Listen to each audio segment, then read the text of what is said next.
ആന പാപ്പാനെ ചവിട്ടിക്കൊലപ്പെടുത്തി.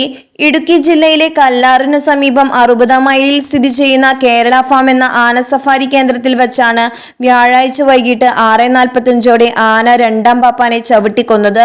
കാസർഗോഡ് നീലേശ്വരം സ്വദേശിയായ ബാലകൃഷ്ണൻ എന്നയാളെയാണ് ആന ചവിട്ടിക്കൊലപ്പെടുത്തിയത്.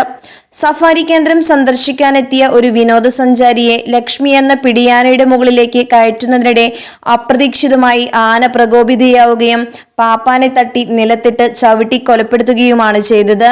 എനിമൽ വെൽഫെയർ ബോർഡിന്റെ അനുമതിയില്ലാതെയാണ് കേരള ഫാം പ്രവർത്തിച്ചിരുന്നതെന്ന് വനം വകുപ്പിന്റെ അന്വേഷണത്തിൽ പിന്നീട് വ്യക്തമായി. അനുമതിയില്ലാതെ സഫാരി കേന്ദ്രം പ്രവർത്തിപ്പിച്ചതിന്റെ പേരിൽ ഇതിന്റെ ഉടമസ്ഥനായ കോഴിക്കോട് സ്വദേശി വിജീഷിനെതിരെ വനം വകുപ്പ് കേസെടുത്തിട്ടുണ്ട്. കാഞ്ഞിരപ്പള്ളി സ്വദേശിയായ PK രവീന്ദ്രന്റെ ഉടമസ്ഥതയിലാണ് ലക്ഷ്മി എന്ന പിടിയാനയുള്ളത്. പലപ്പോഴും ആക്രമണ സ്വഭാവം കാണിച്ചിരുന്ന ലക്ഷ്മിയെ ഉത്സവങ്ങൾക്ക് പോലും എഴുന്നള്ളിക്കാറില്ലായിരുന്നു. ഇടുക്കി ജില്ലയിൽ ഏകദേശം 9ഓളം ആന സവാരി കേന്ദ്രങ്ങളാണ് സ്റ്റോപ്പ് മെമ്മോ ലംഘിച്ച് പ്രവർത്തിക്കുന്നതെന്ന് വനം വകുപ്പിന്റെ അന്വേഷണത്തിൽ കണ്ടെത്തിയിട്ടുണ്ട്.